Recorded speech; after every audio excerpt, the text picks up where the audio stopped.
Okay, so as I've been saying, we're gonna touch on it all today. We're gonna do tree identification, tapping trees and collecting sap, boiling and making syrup, filtering, grading, canning, and additional resources. Because hitting on all of these topics in an hour and a half is a great, introduction, but there's a lot that goes into making maple syrup, making good quality maple syrup. So there's, a lot of additional resources out there that we'll try to connect you with. So to jump right into identification of trees, which one of these is that diagram on the left, or is the image on the right a maple tree? Any thoughts on that? So some of the key factors here, we see buds that are opposite from each other, how they're breaking. So you have big branches that or side branches that are coming off from the main branch directly across from each other, versus over here you have alternative or alternate branching. One comes out on this side and you go up a little bit and it comes up the other, and then so it's never directly across from itself. So alternate branching is not what we're looking for maples. All of our red, sugar maple, Norway maples are going to have this opposite branching pattern. So if you look up into the canopy, it's not everywhere, but mostly, especially on the twigs, you'll have two buds that are breaking directly across from each other. So most, pretty much everybody knows what a maple leaf looks like. But if you're going out and you're trying to collect all and find all of your trees this time of year, that traditional maple leaf pattern isn't going to do you much good unless you got a good snow shovel and you're going to dig down to the forest floor. So having these other identification strategies of understanding what the buds look like and understanding what the bark looks like is going to be really helpful. So aside from maple trees here in Maine, really the only most common species that is going to have the opposite branching pattern is our ash trees. And our ash trees have this very blunt end to the buds or the twigs, and the bark has this diamond shaped kind of quirky pattern. So if you see the really kind of deep lobed, quirky looking diamond shapes and the blunt twig ends, you've got an ash tree, and you don't want to tap that. You're not going to have much success tapping ash trees. So what we're looking for are, again, our opposite bud branching and this more of like a flaky bark texture. So our sugar maples are going to have these big flakes of bark that oftentimes will kind of like peel out away from the tree on mature trees. And our red maples have kind of thinner flaky bark coming off of there. And then our red maples will have a red tint to the buds and have more of kind of like a not totally rounded, but anyways, like not sharp. If you take your finger and you poke down on a sugar maple bud, it will actually give you, it won't like draw blood or anything, but it has a sharp kind of prick to it because it has quite a point. So sugar maples are sharp on the bud. And there's a great publication that the state of Maine Department of Ag Conservation and Forestry put out, and the link to that's down here. So it's a guide to forest trees of Maine that has all these great bark and leaf and twig images and descriptions to help you kind of identify those different species. So if you're lucky enough to be doing this process during the summertime when the foliage is on, we see our red maples kind of have a little bit more of just a 3 points to it primarily. There are some points down here, but red maples will have more of a serrated edge, like a serrated knife kind of along the edge of those leaves. Norway maples are an invasive tree species. The sap from Norway maples does have a sugar content, but it's going to be lower than our red maples and sugar maples. But it's worth tapping if they're there. And really kind of blocky structure, almost round. And then the key thing is when you take the petiole or the stem of the leaf here, when you pull that off of the twig, you'll get a milky substance like that comes out of a dandelion. So you get a milky substance at the end of the petiole from Norways that you don't get from reds and sugars. And then, our sugar maple is really just kind of our traditional Canadian flag, less serration, but really kind of distinct points to that. And again, this Forest Trees of Maine, great resource book for identification of all types of trees throughout the state. Okay, and as I said, if there's questions that come up, feel free to throw them into the chat. Anything on identification right now, Noah? I think you answered them all as we went. Great. Okay, tapping. So you need to think about the placement of where we're going to tap on the tree. We're going to talk about the tools that we'll use, the depth, and the timing for when we're going to go out and tap the trees.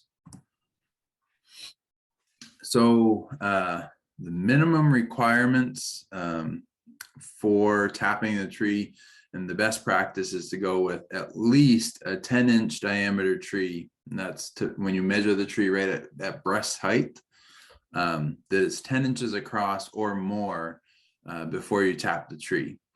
And organic standards in Maine, Noah, correct me if I'm wrong on this, but they may be actually 12 inches. But there's been a lot of research done on this, and if as long as the trees are 10 to 12 inches in diameter before they're tapped first, that really minimizes or negates any negative impact of tapping the tree at that size.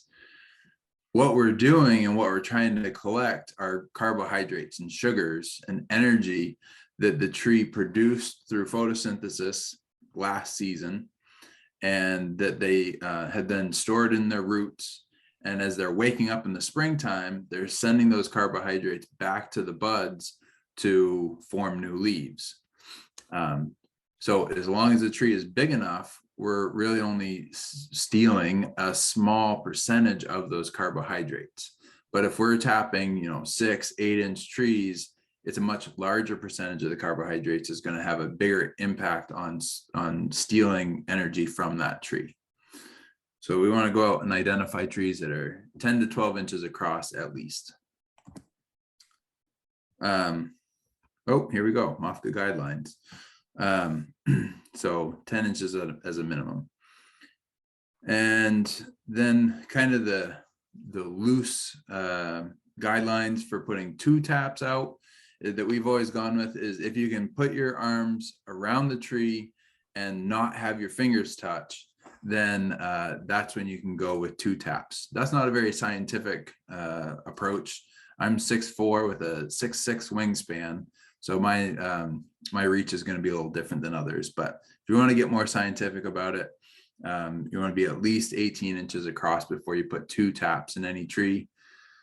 You want to have some really big trees and really healthy trees if you're going to attempt to put 3 taps on. But I would dissuade folks from doing that.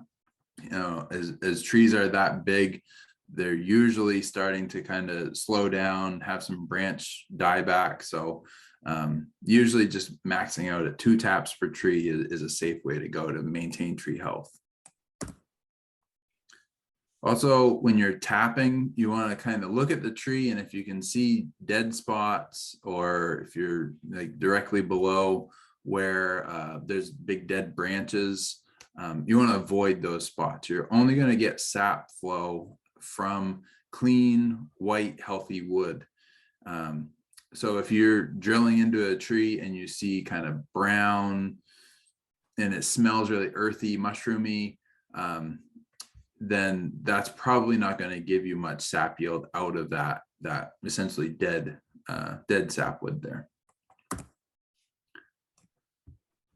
All right, so general rule of thumb, in your second year of tapping, so let's say that in 2021 we tapped this tree right here where this black circle is. As that tap hole heals over, we're going to get scarring that happens inside the tree, and that scarring is just like a callus on us. When we get a cut, you know, we get that scar that happens over that cut that's usually a little bit bigger than the cut was itself. And what the tree is doing is it's closing off all these cells around here. So if there's any infection in that hole, it has to travel quite a distance before it gets like inside the tree and can start to break it down.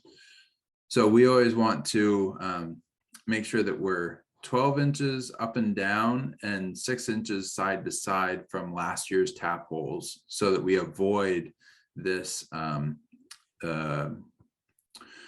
the tap hole scars. So 12 inches up and down, 6 inches to the side from year to year. We have a question, Jason, about tree age.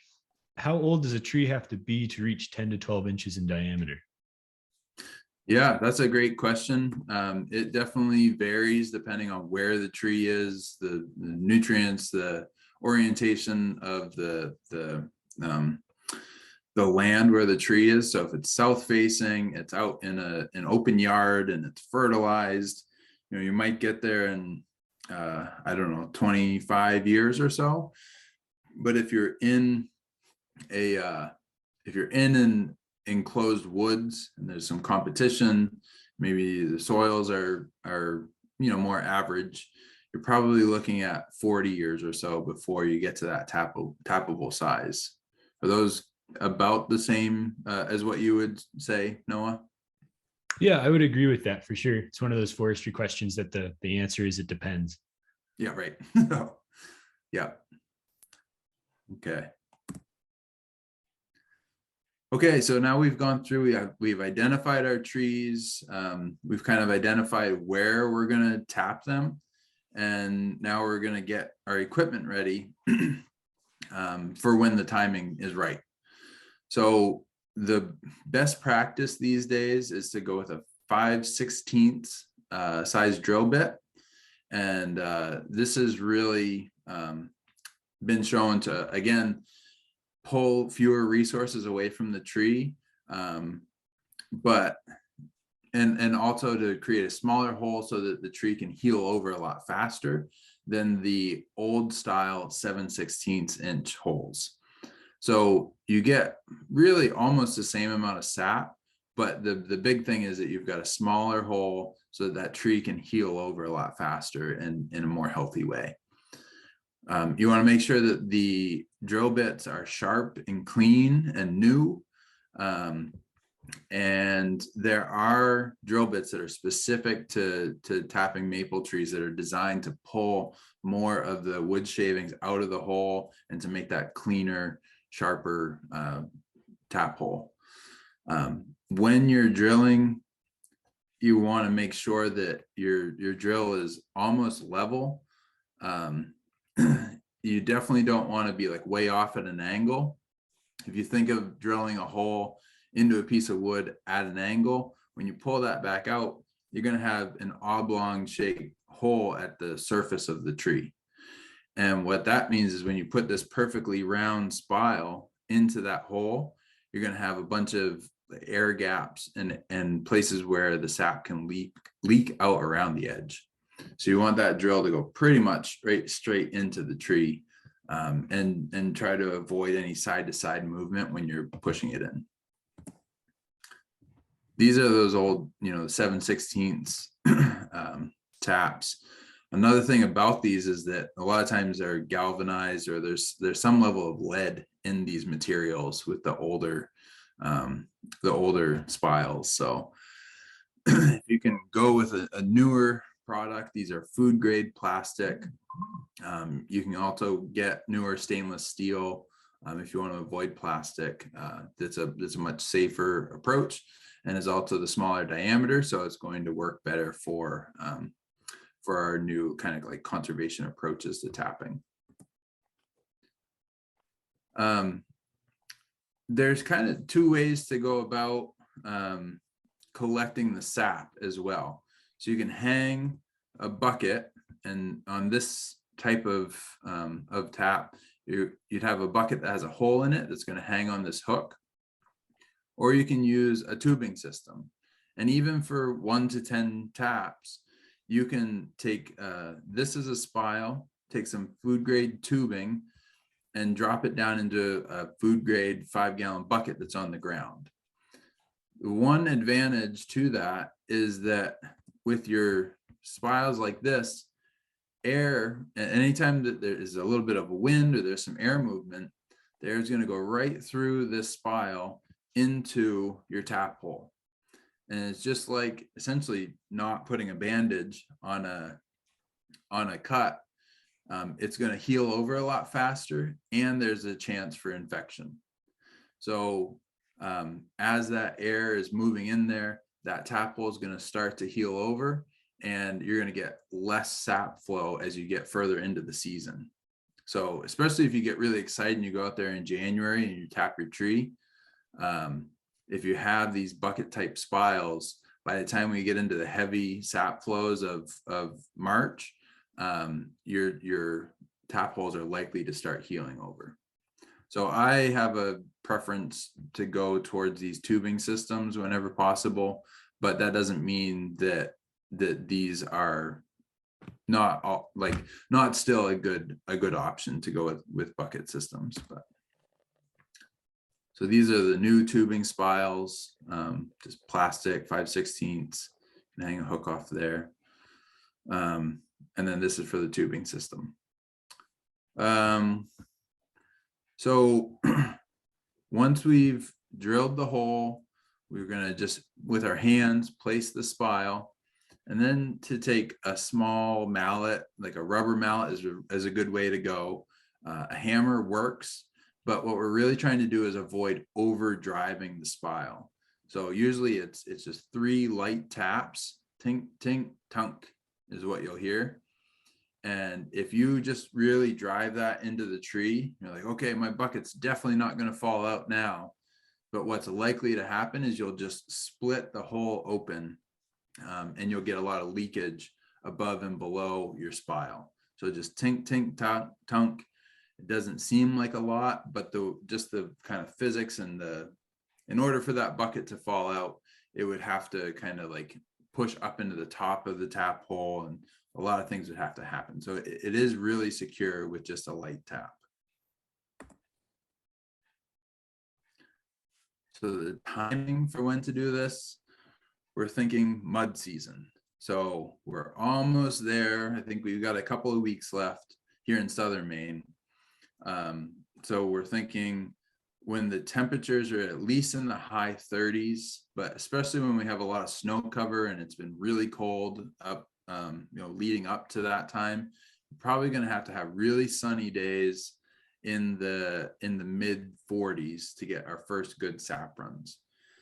And the sap movement is dependent on freezing at night, which kind of constricts the cells in the tree, and then thawing during the day, which allows that movement of sap. So you want to watch the forecast, and about, if you've only got 10 taps, wait until a day or two before it's going to warm up and go out and tap. And that's going to make it sure you have that nice fresh tap hole that's not healing over too early, and that you're ready to catch that sap right for the first run. When you're tapping, we want to do 1.5 to 2 inches deep. So sometimes you can take like a little piece of tubing, put it over the drill bit, so that only 1.5 to 2 inches is exposed, and that prevents you from accidentally going way too deep into the tree, which is going to cause more dead calloused wood and take longer to heal over. So the shallower it is, the faster it heals over. And just again, make sure you tap and don't drive those spiles into the tap hole. Okay, so as you're kind of going back to tapping or identifying the trees, you're not only looking for, is this a maple? Is it a sugar maple or red maple? But we're also looking at the health of the trees.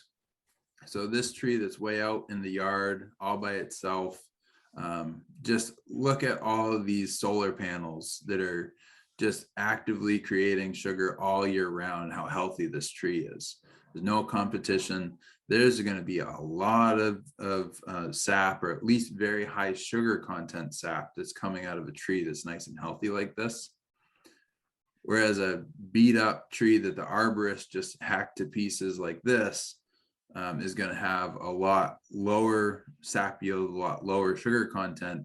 And it could be that this is so unhealthy that tapping it might be like the last legs that it's got. So we might want to, if this is big enough to be a 2-tapper, but it's unhealthy like this, maybe only put 1 in it. Or if it's really unhealthy like this, maybe just skip it over.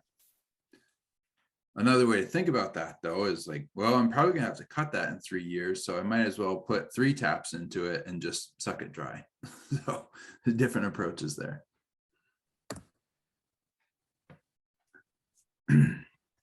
All right, so sap collection and storage approaches.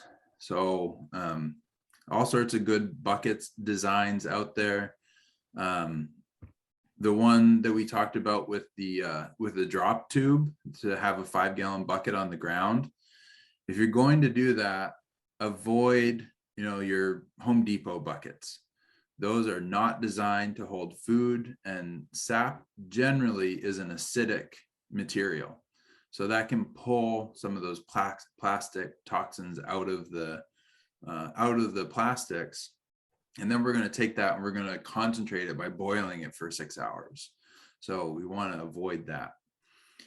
So we can find food grade buckets. You want to try to avoid them having any sort of like other material in them, even if it was food, especially pickles. Nobody likes pickled flavored syrup, so don't want to cross-contaminate like that. So even if these vessels are really scrubbed out, sap is really good at picking up flavor from other things in those vessels, and it can come through pretty strong.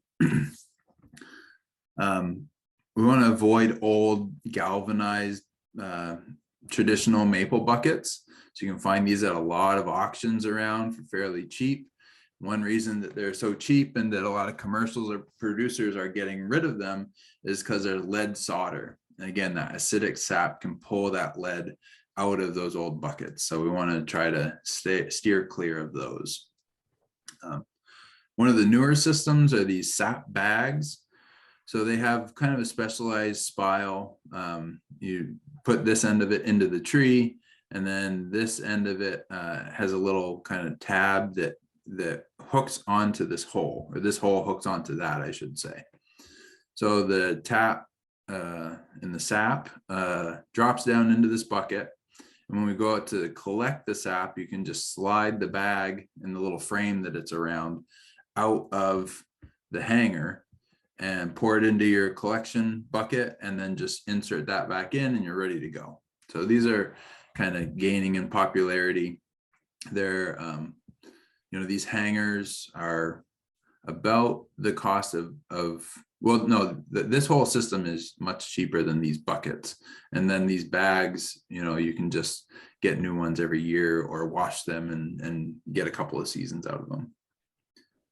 So things to avoid, again, are the box store buckets. You see the Home Depot buckets out there all the time. Milk containers can just have that kind of like, it's hard to get all the dairy cream residue out of those containers. So that can get some bacterial action and fungal action going in the sap sooner than you want it to. And then the worst thing that I really don't enjoy seeing out in a beautiful old sugar bush is kitty litter boxes hanging all over the place. We've even seen engine oil buckets. So just want to think, this is a food product that we're making. we're gonna take it, and anything that it comes in contact with, we're gonna take it to the next step and concentrate that down. So food grade, food grade, food grade is what we're thinking. You know, in the ideal peak of the maple season, we're getting warm days and then very cold nights. So if you can't quite get out to collect your sap one night, you may very well turn around and find that your sap buckets are full of ice. So there's a couple of ways to deal with this. If it's only, you know, the top quarter of the bucket is ice and then it's sap below that, most of what froze is just water, and you're kind of already pre-concentrating your sap. So there is going to be some sugar content in that ice, but not a lot, and not so much that it makes it worth the while to try to bring a block of ice to a boil. It's going to take a lot of energy to do that. So if it's just, you know, a quarter of the bucket, you might as well just toss that ice on the ground. And then you've got concentrated sap. If it's a full block, you probably, you definitely want to save that and help it, allow it to melt before you start to run it through your evaporator. Another approach are tubing systems. So I see Kathy Tarpo from the Portland Paths School is here, and we just set up a tubing system to connect together maybe 16 trees, but those trees were over a rock wall that has a couple of other trees that have fallen down there.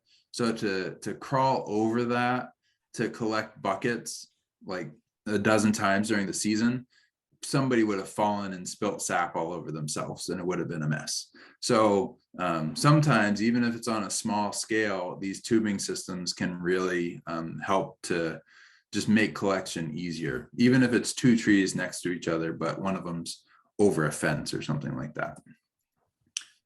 There's two ways to work with these, with the tubing.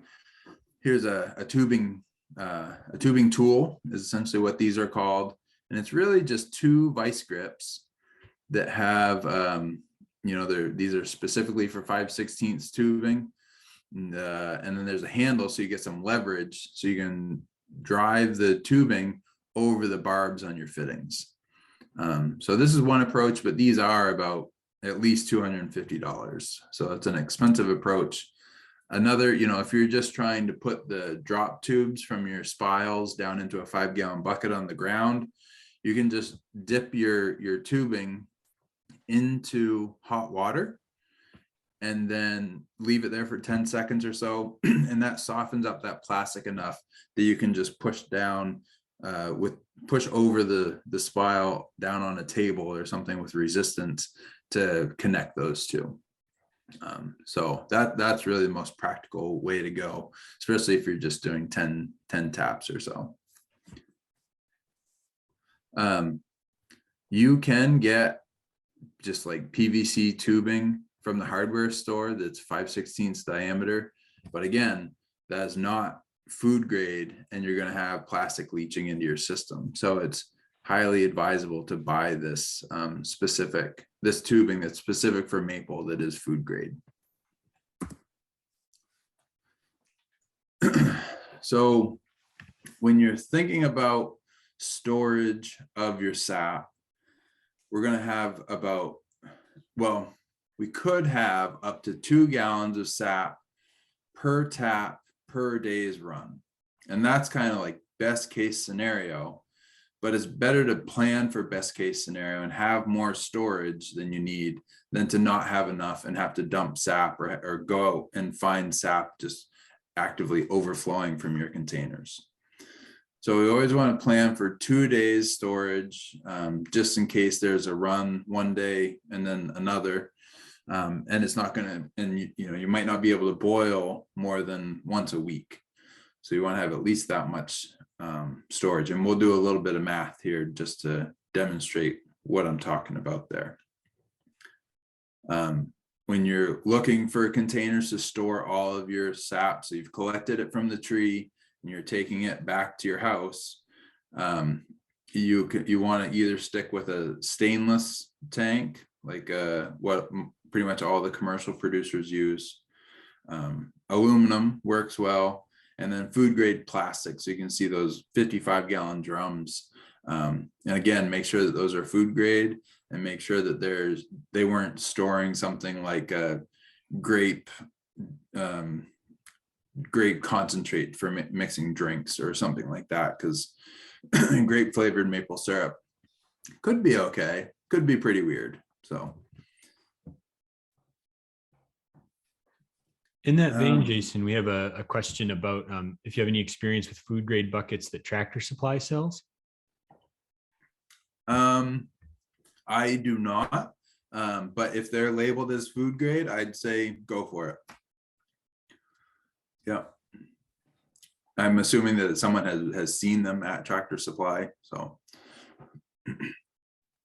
but, all right. So the next thing to consider as you're bringing your sap back to your house, let's say it's Tuesday, and then you might not be able to boil until Saturday. So that is definitely like not the ideal situation, especially if we've got 40-degree days during that time span. So, and then one consideration is that the sap is too warm. And remember, it's this 2 to 3.5% sugar solution. So it's really the ideal medium for bacterial and fungal growth.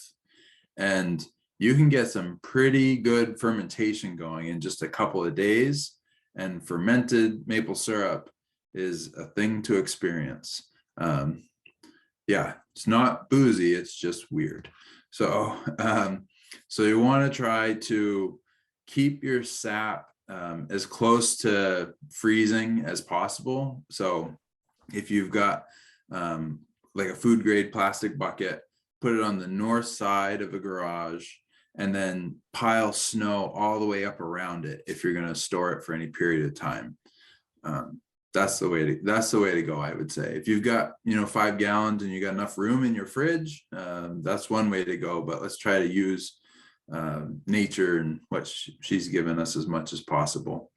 But the other issue is, let's say we get a good run, but then we get 3 days where it's 10 degrees outside, and then we go out and we've got 55 gallons of an ice block. So that's also really difficult to deal with. And I'd say you're just going to chip away at it, bring that out into the sun for a Saturday, hopefully have a nice warm day, and then on a Sunday you can boil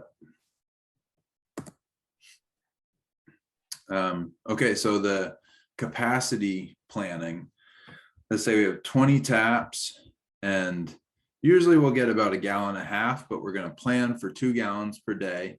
So that'll give us 40 gallons a day that we need to be able to store. But again, if we're not going to be able to get to it only once or twice per week, we want to plan for 2 days. So let's say 80 gallons of storage. So I'd probably go with 2 of these food grade plastic drums just to make sure you got more than enough capacity for storage. Okay, this is the most popular question that we get at fairs and public events, is how much syrup can we get from all of this work and from the sap that we're collecting? So we use Jones's rule of 86 to do this calculation.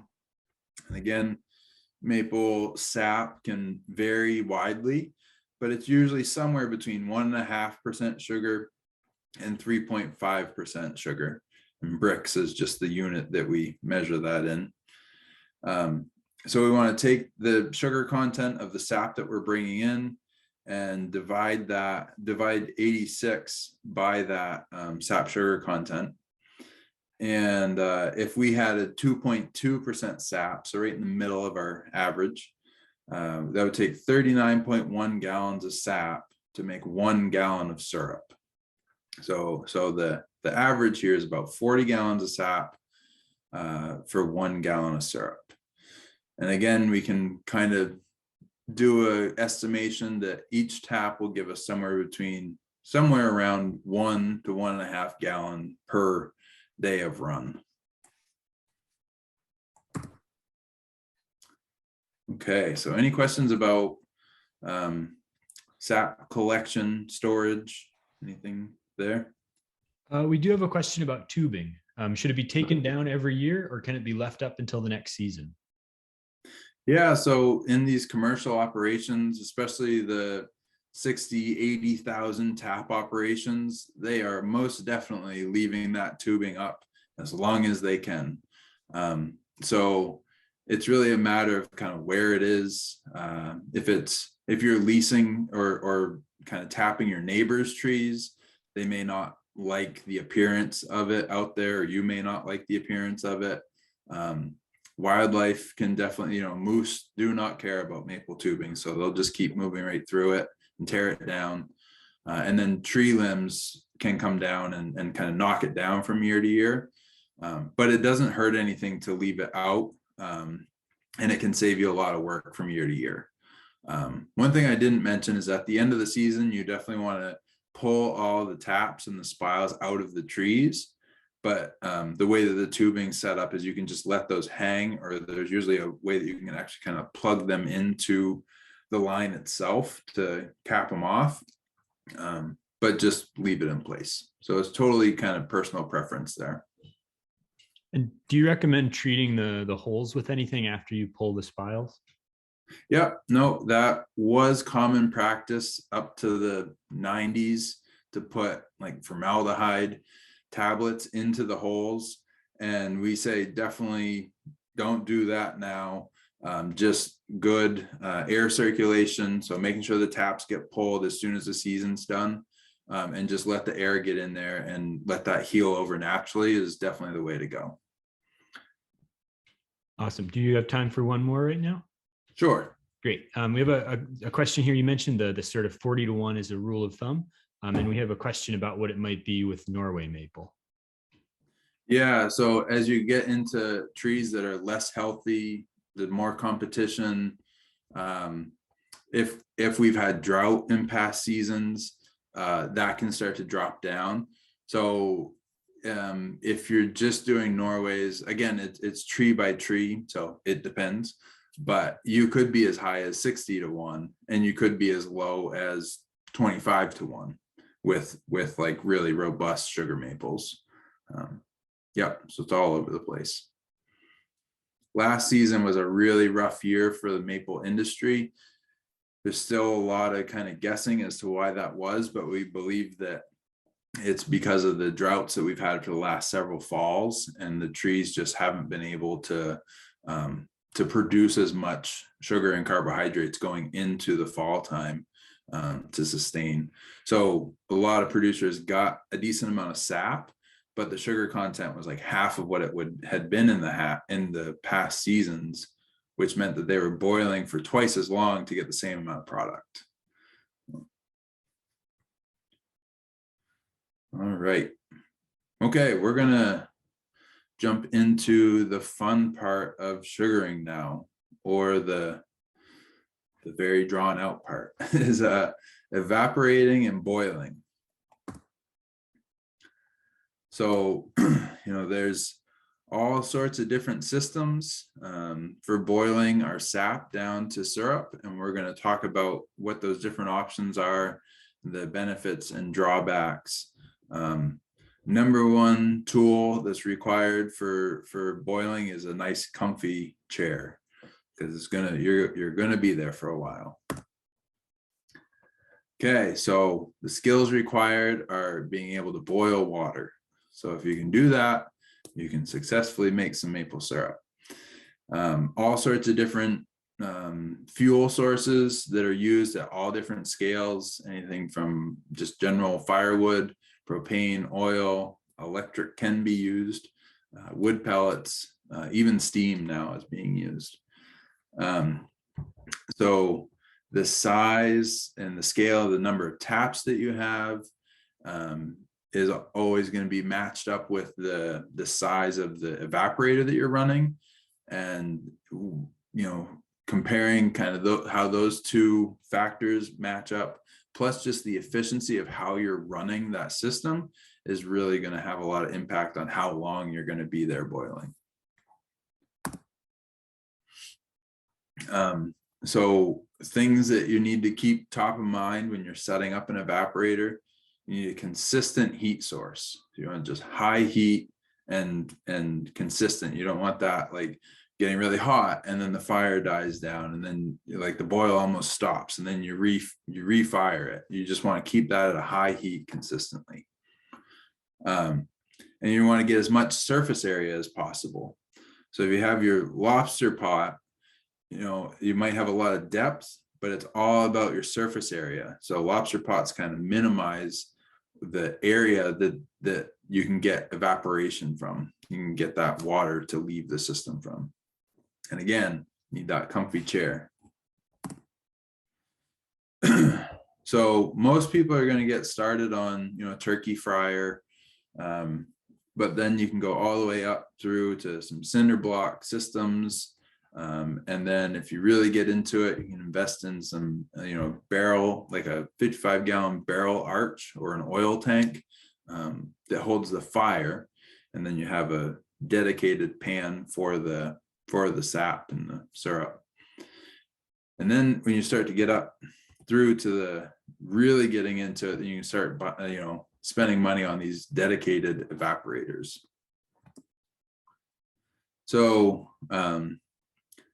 the farm that I learned to sugar at, they've been sugaring for probably 40 years now. And the owner, his first year was on a pot in his mom's kitchen. And she had wallpaper in the kitchen. And after his first batch, half that wallpaper was peeled off. So he got kicked out of the house and had to go find his own place to boil sap. So you got to think, you know, if we're going to be trying to, if we've got 40 gallons of sap and we're going to bring that down to 1 gallon of syrup, that literally means that there's going to be 39 gallons of water floating around in the air. And that's not good for any building structure. So you need really good ventilation, and really ideally, you want to be moving these systems as close to outside, or if not, in dedicated structures that are built for ventilation. So you can step that up. You know, there's a decent amount of surface area here, big wide fire. Drawbacks to this are that there's a lot of heat being lost, you know, it can just go out any direction really. And there's a lot of potential that smoke is definitely just coming up, curling into the sap pan. And I've had some very smoky syrups. They're great for making barbecue sauces, but they're a little interesting to put on your pancakes. So this is, you know, a good intro approach, but we want to try to step that up to minimize the contact of the smoke and minimize the amount of ash that's getting into the system too. So here's our cinder block system. We can ideally, you know, set this up so you can get 3 of these catering pans like this. So I just went out and bought these cinder blocks. It probably cost me about $60. I haven't designed this chimney, but you could use just a traditional like tin chimney roof to get the smoke out of the system. The way we're going to manage that, we're going to put fresh sap. Hopefully we'll have like a coffee can or something right here on the edge. And that coffee can is just going to kind of absorb some of that heat from these bricks and preheat that sap. Because if you think we've got 35-degree sap and we pour that into a boiling container, that's going to kill that boil right away.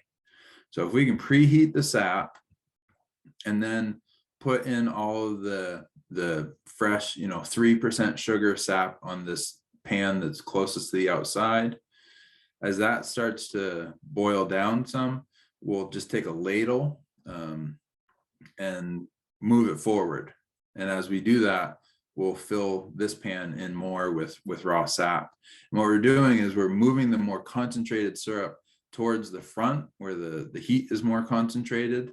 And and just trying to move that down. So again, we're trying to avoid just constantly diluting, and we're trying to get each step of the process boiled as quickly as possible. Another thing that can happen here is if you're not paying attention, the level of the sap can boil down to the point where you can burn your pans really easily. And if you ever burned a maple pan, you know it's quite a disaster. It can warp the pans, which makes it really difficult to have a level surface, which is important. But also just burning syrup, burning sugar onto the bottom of a pan is essentially nearly impossible to clean. So really need to keep an eye on your levels, keep about 2 inches of sap in all the pans, 2 to 3 inches. And the other thing that can happen is that it can boil over. So you can get foam that rises up, and that can create a huge mess as well. So we'll talk a little bit more about foam management in a second. So this is one of my favorite systems. I think it's the most kind of economical way to get started and most efficient as well. But these, these 55-gallon drums, there's a manufacturer in the Bridgeton area that makes these. Same idea, just you're making sure that none of that heat is just like openly leaving the system. It's all coming right up into your pans for your boil. And then here's a built out oil tank with a designated maple evaporator pan.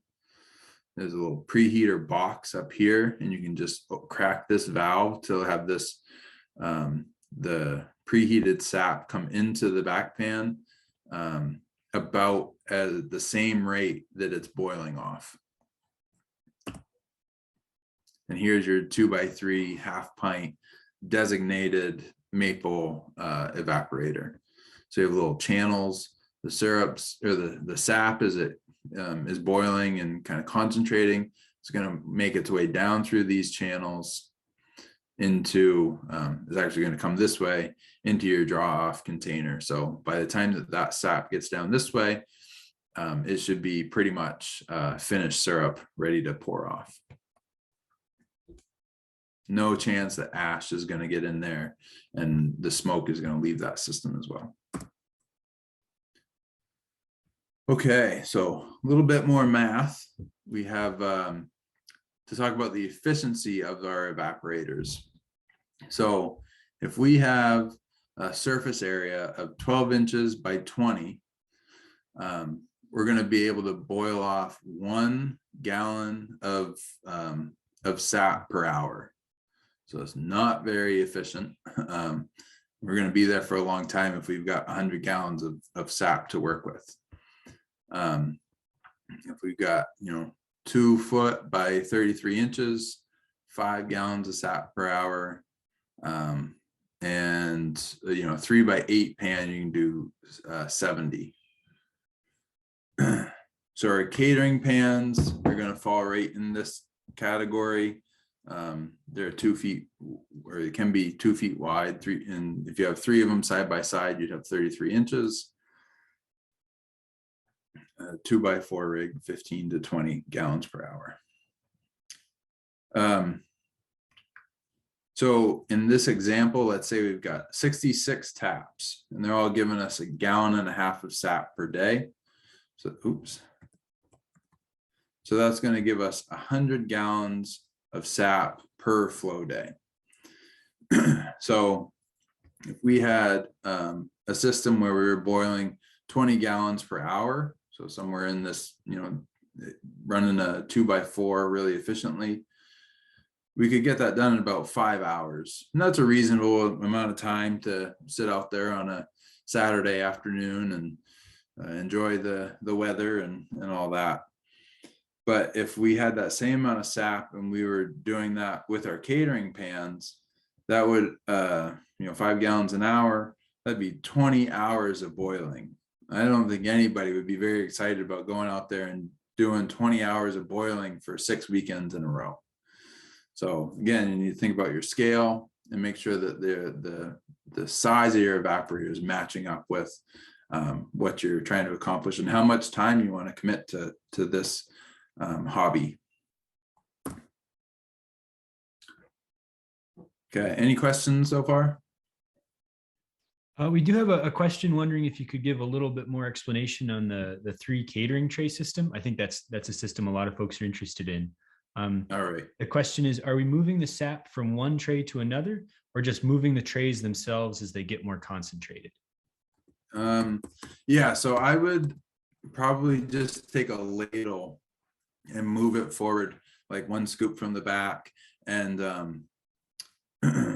but really either way would work.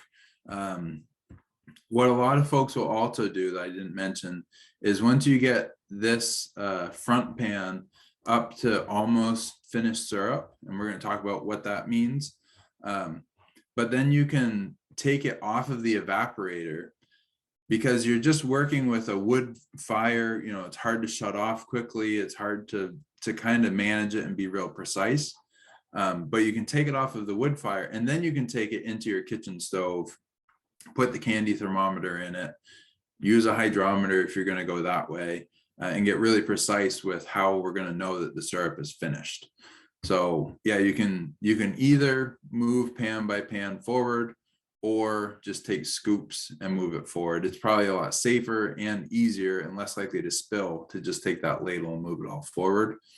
And then take it inside and finish it in the kitchen. We have a question about that kitchen kind of system. If someone were to go on that smaller scale, if they just wanted a couple pints for themselves, is it okay to boil a couple of times a week on the stovetop? If so, would you do a fast boil or a slow boil? Yeah, so you do a fast boil whenever you can. We're just trying to get that water out of the system. So that should be fine.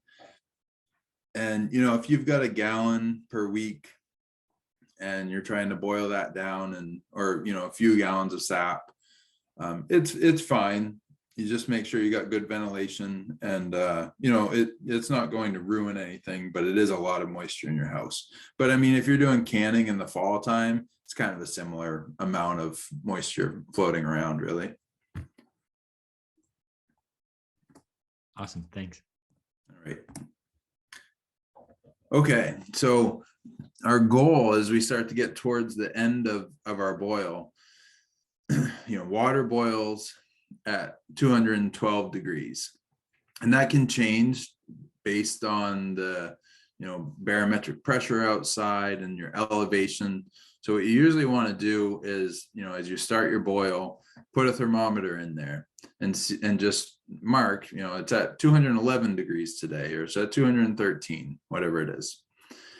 And then when you start to get towards finished syrup, you're going to see that it's less water, it's getting more concentrated. The boiling point is going to rise. And when we get to 7 degrees above the boiling point of water that day, that's when we know that the syrup is done. So in Maine, the legal definition of finished syrup is between 66 and 69 Brix or percent sugar in that solution. So that's what we're going to try to get to, and we'll talk a little bit more about measurement of that. But just always keep in mind that the evaporator and your system has feelings, and it will spite you at the most inopportune times possible. So you're going to start getting thirsty and you're going to want to go get a drink, and you know, feel free to do that, but just know that there's a good chance that that's the exact moment when the foam's going to rise and it's going to boil over. So that, yeah, that can happen pretty much anytime. So we want to have some tools ready, some ladles or little slotted spoons for skimming. You'll see that there's kind of like a little scum that will build up on top.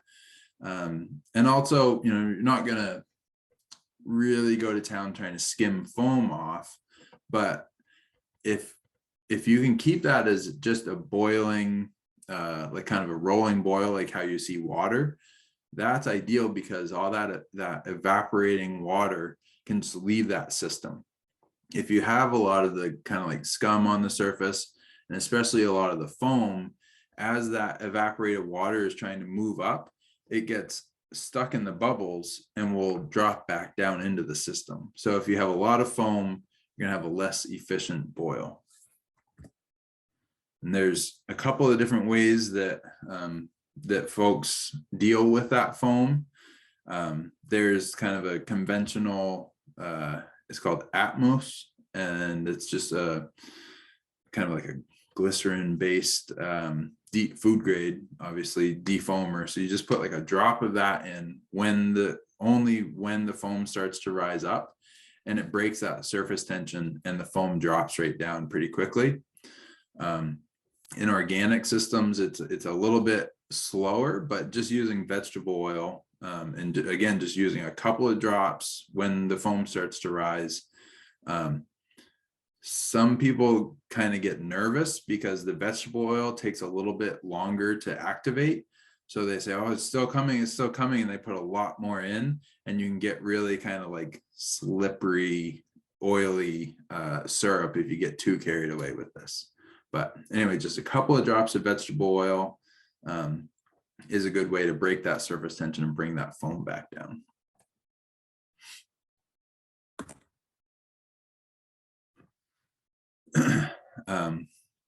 So again, the depth of sap in your pan affects efficiency. So that 2 to maybe 3 inches of sap there. Don't go any less than that because you'll burn it.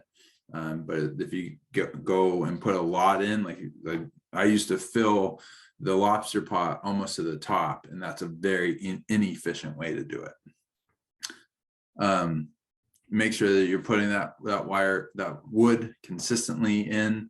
If you're using slab wood, just be careful with that. You don't want to block the heat from the pans. So either put that in sideways or split it up before putting it in.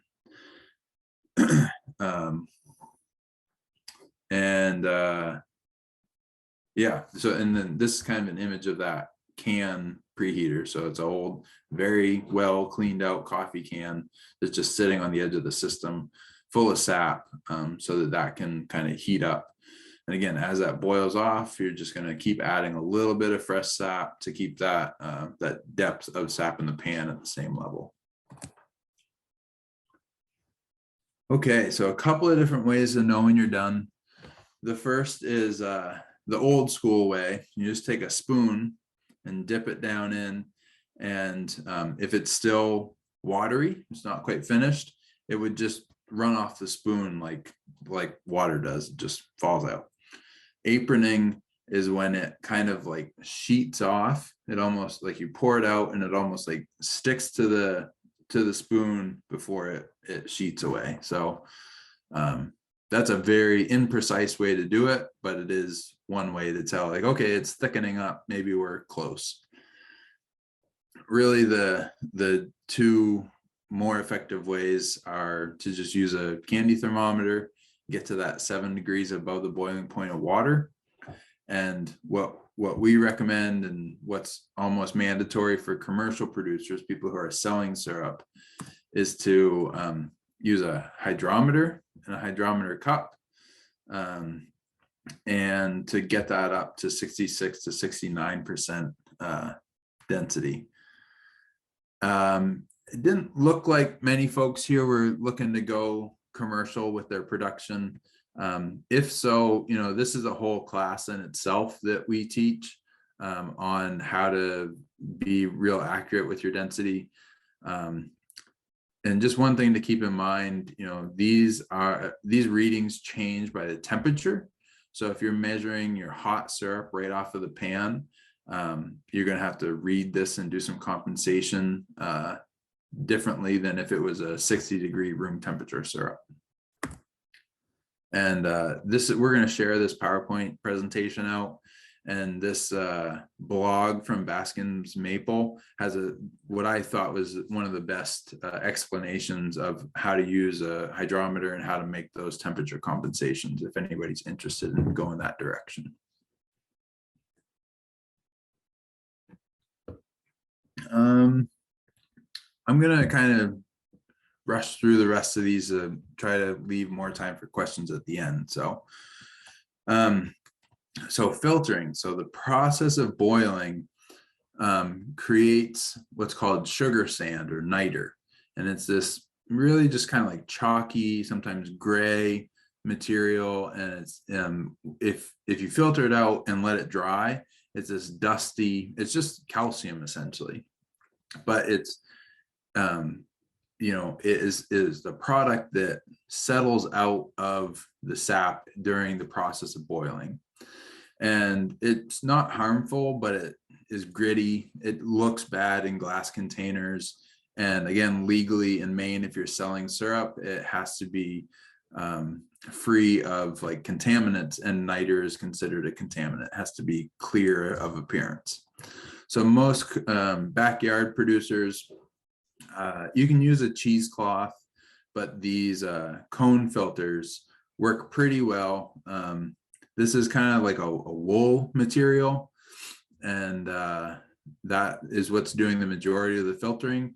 Inside that, there's a pre-filter that's kind of made of paper, and that is grabbing the majority of that sugar sand, so that when you go between batches of dumping more syrup in here to filter, you can just switch out those pre-filters, and it is less likely to clog up your main filter as quickly.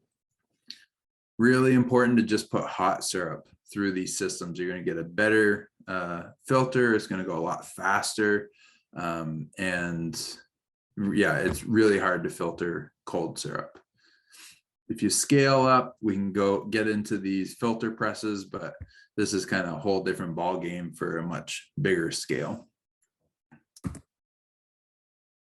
So as you can see on the bottom of this image, it looks cloudy. It almost looks moldy, and that is a concern that a lot of consumers have. They're like, what is this growth that is amorphous, kind of, yeah, slimy looking almost at the bottom of my syrup? And again, it is edible, but it just doesn't really look great. And it also darkens the syrup. It makes it look darker than it actually is to have that unfiltered stuff floating around in it. If you're okay with not getting it all out, you can skip the cone filter and just let it settle out, and then carefully pour off the good syrup and let that sugar sand stay at the bottom of the jar. That's fine, especially if you're not trying to market the syrup at all. Cheesecloth works too. And as we get further into the end of the season, there's going to be more stuff that's building up in the sap and in the syrup, and it's going to get a lot more gunky as you go through the season. Right. So at this point, we're almost ready to can it. We've taken all the kind of impurities, the sugar sands out of it. If you want, you can put a color grade on it.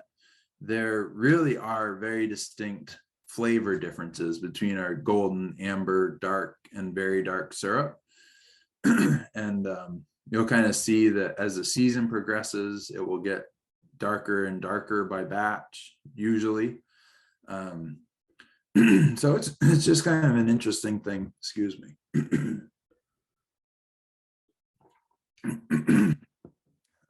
To be able to get more familiar with your syrup like that.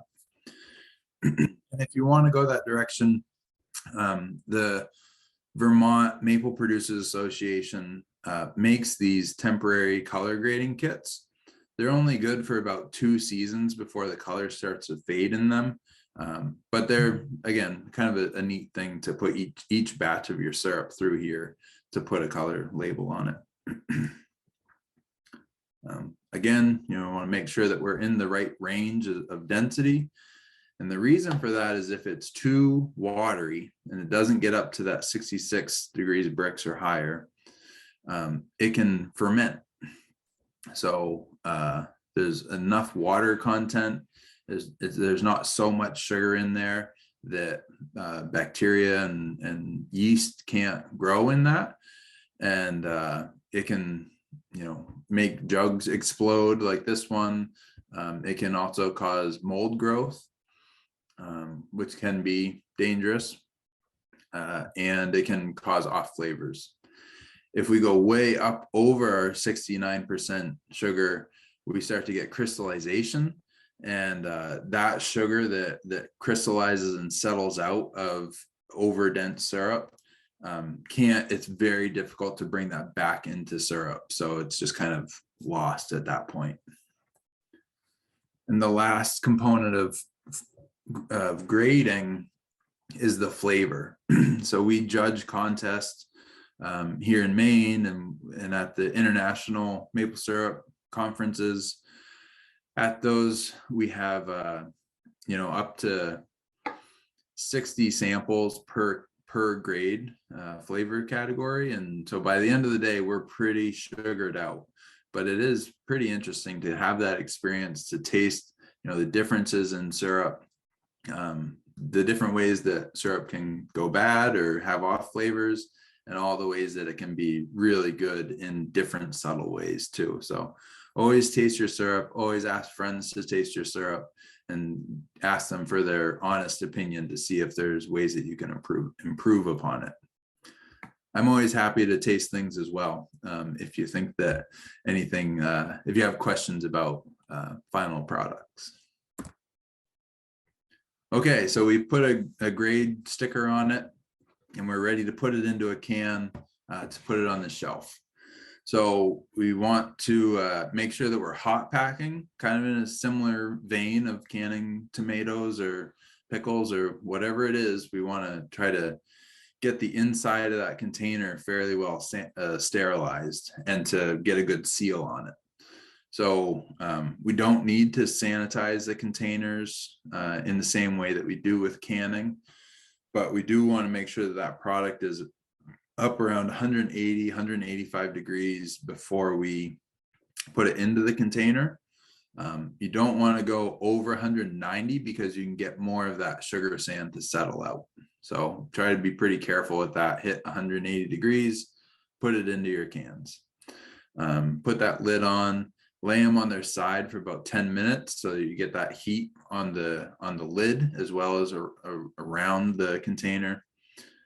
And whenever possible, you want to use new clean containers with lids. And then just for your own reference, it's good to put a label on it. So this batch was from the first run on this date, and this batch is from there. And if you go through the process of the color grading and all that, you can put all that information on there as well.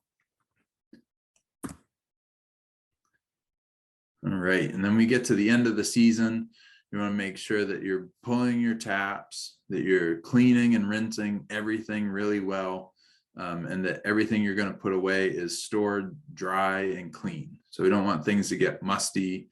We don't want to, have the run about to start. It's here in February, and you go dig all your pails out, and there's ½ inch of mold growth and dried on sugar to everything. So good sanitation is really the key component to making good tasting syrup that you're going to be really happy about the time and energy and effort that you put into making syrup year after year. All right, so pretty much ready for questions at this point. One of the best resources that I've found about getting started and really kind of going into detail, but not too much detail on all of these topics is this book by Rinkman. It's called Backyard Sugarin'. And it's 12 bucks or so on Amazon. So that's a very worthwhile investment there. And with that, I think we'll kind of stop and take some questions. So I know that was a lot of information, but hopefully you were able to glean a couple of things out of that. Awesome. Thanks, Jason. We've got a bunch of really good questions, so let's dive in. We have a clarifying question about processing. Do you mean you don't have to process the syrup to can it safely? Um, so I think I was talking about sanitizing. So the the jars and the cans that you're going to use, especially if you're buying in new containers from like a maple producer, like the plastic jugs and all that, when they show up, they should be sterile. So you can take your hot syrup and go right into those. But I suppose if you're using mason jars, whatever it is, it wouldn't hurt to boil those or to clean them somehow before hot packing before putting hot syrup into those cans. Oh, right. And you do not need to put them into a boiling water bath. So yeah, right. Patricia's pretty excited about that. So yeah, bring that up to temperature and lay it on its side, get the cap hot, and you're good to go. You're canned for the year. Awesome. Do you have a recommendation for like drying tubing? We had an earlier question too about having tubing mold. Was that from 1 year to the next? I think so. Yeah. Yeah.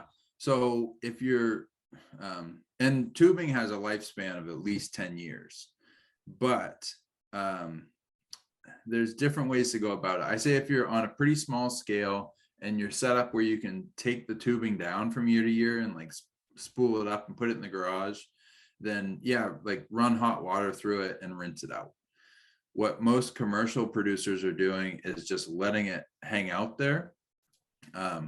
You've got like in the similar way to getting I'm getting kind of complicated here. Just let it hang out in the woods. And then when you have your first sap run, let an hour or so of a heavy run just run on the ground.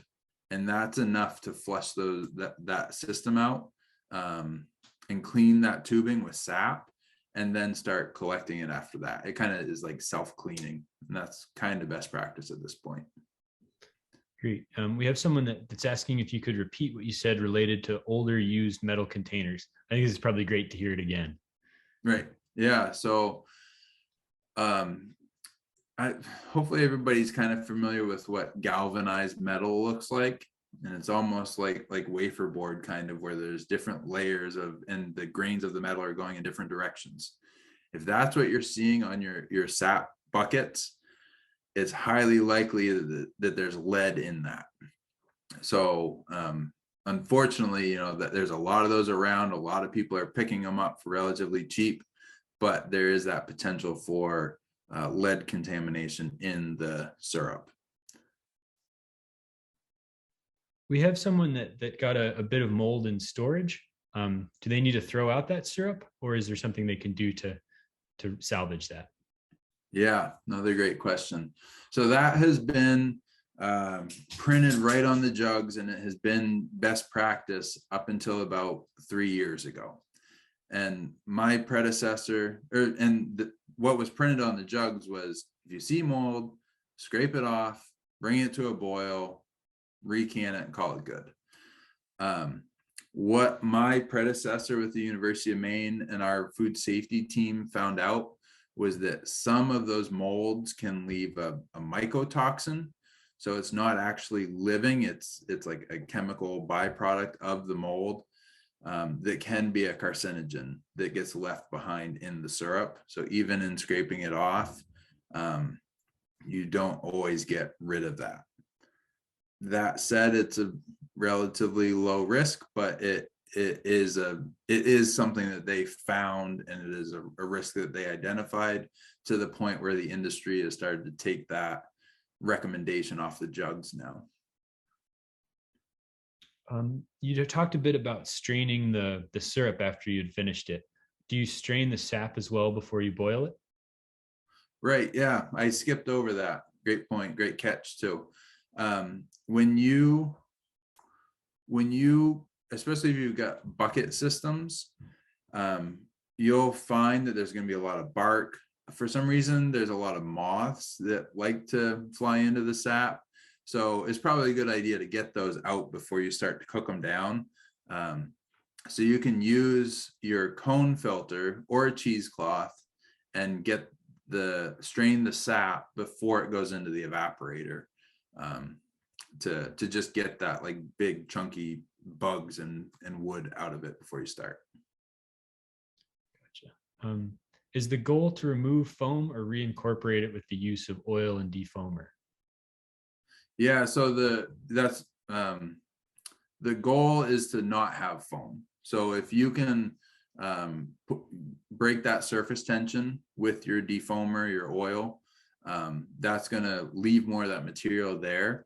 If you're constantly like scraping off the foam, that is could be a substantial amount of syrup itself that you're throwing into another container and kind of throwing away. Do you have any go-to spots for syrup making supplies? So the Maine Maple Producers Association has a directory of equipment suppliers. They're trying to like bring more suppliers throughout the state online to get listed there. That said, if you do a Google search of maple supplies in Maine, it gives a pretty robust list of all of the smaller scale and the few larger scale suppliers throughout the state. So that would be my approach. We have a question about season length, I guess, with the understanding that it depends. What's a typical maple sap running season? Yeah, so usually, so from the southern part of the state to the northern, we can be 2 to 3 weeks separated there. But in southern Maine, usually about the middle of February, we're thinking about our first run.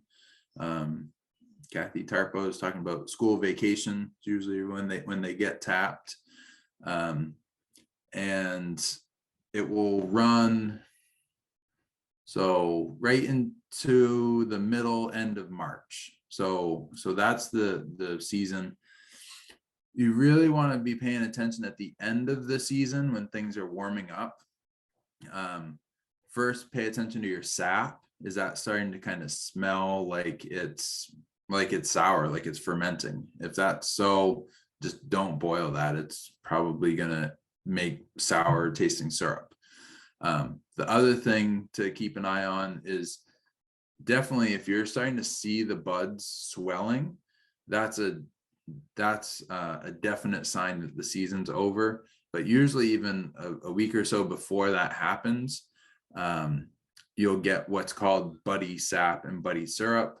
And that, again, it smells sour. It has a bit of a bitter taste to the sap and to the syrup.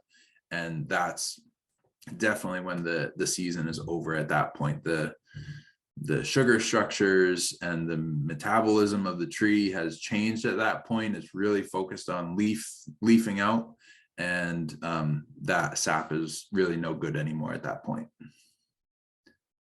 Great. It sounds like last year towards the end of the season, this person was plagued by little black bugs sort of everywhere, all over the spiles and the trees and the collection buckets. Do you have any advice? Yeah, I can't, I mean, it'd be interesting to know what kind of insect it was, but I doubt that it would have much of a negative impact on flavor. It's probably just kind of weird to handle. So I'd put it through one of your cone filters, filter the bugs out, and just move on.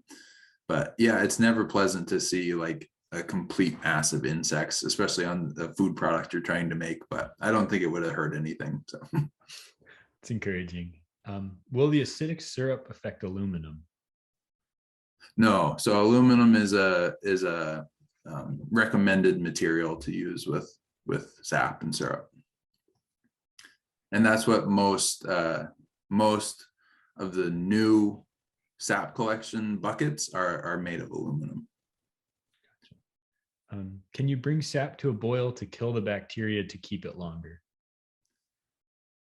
In that process, you're going to heat it up, and then you're going to have a slow temperature drop. So I think that you'd probably be more detrimental if you're just going for storage. So I'd say figure out how to get that as cold as possible.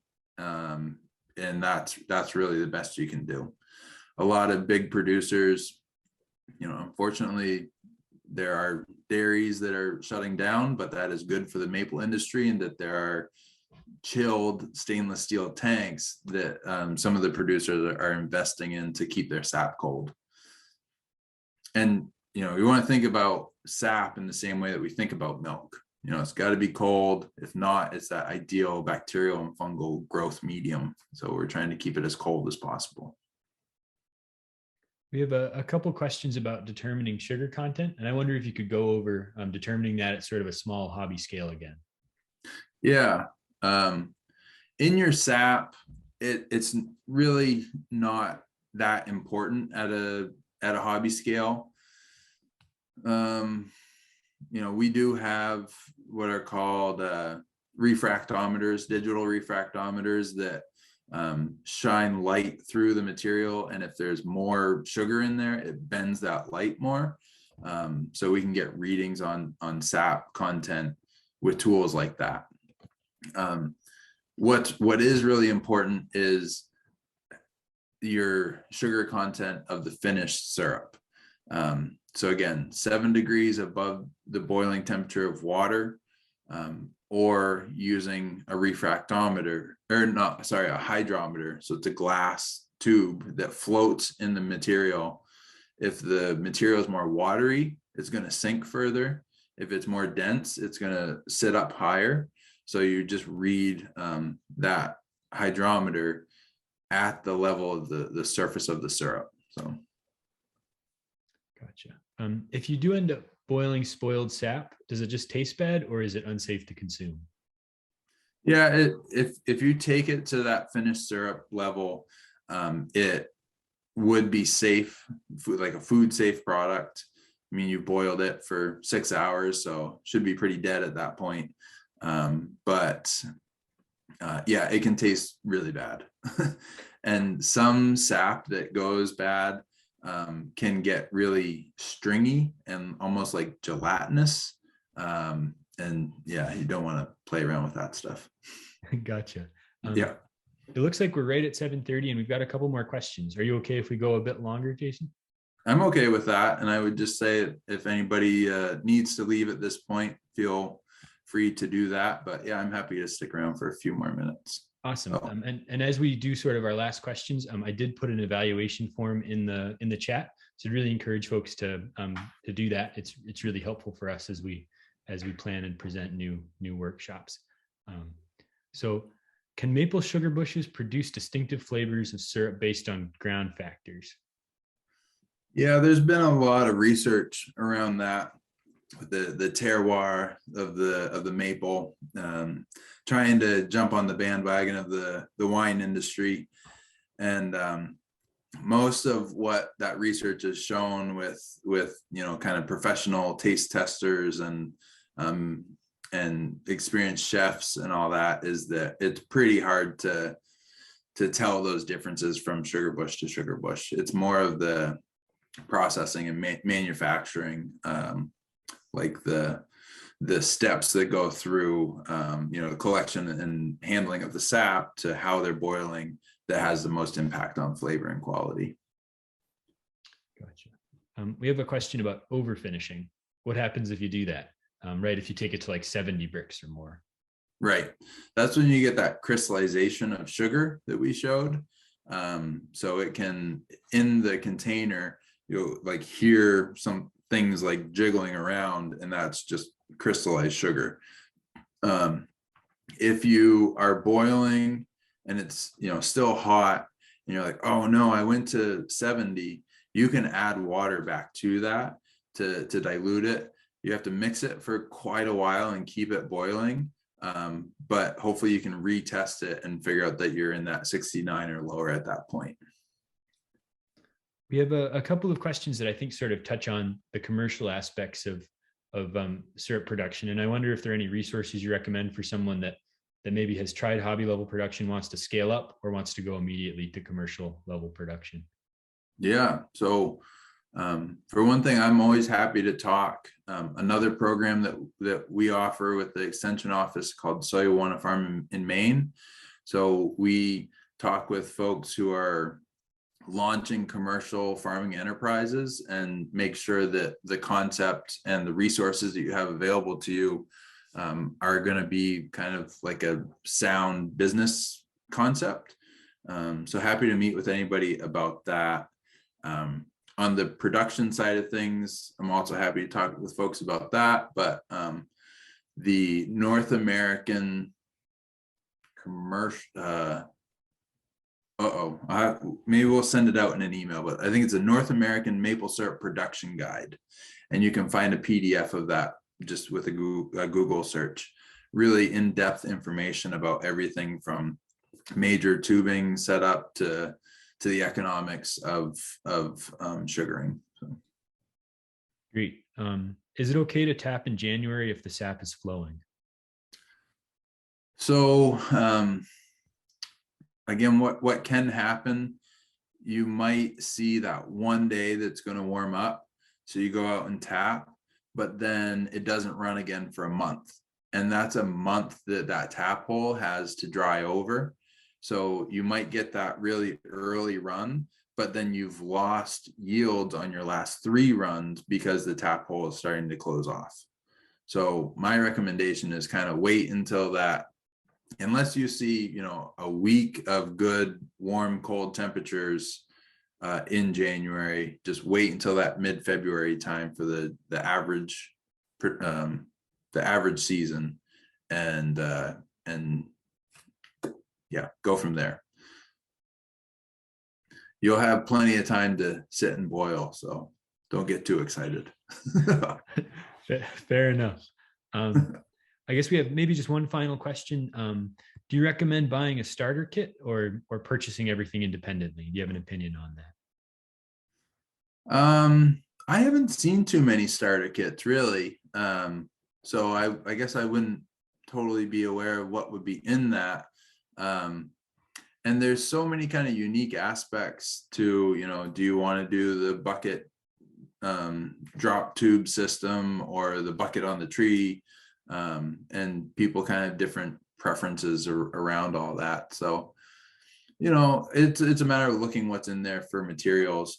What I have found with most of the equipment suppliers are larger scale producers, and maple producers in general really love talking about maple production.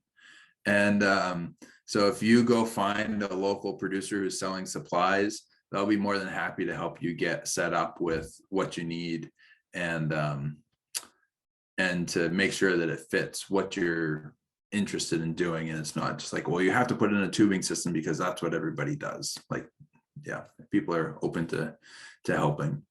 I also have a fact sheet that's not quite released yet, but we can send out the highlights of that are what you need for supplies to get started.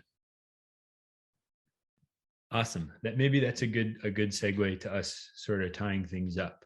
Okay. Thank you so much, Jason. This was great and really helpful. And one more thing, that part of the evaluation, there's a question as to whether you'd like to be connected with the Southern Maine Maple Sugar Makers Association and or the Maine Maple Association.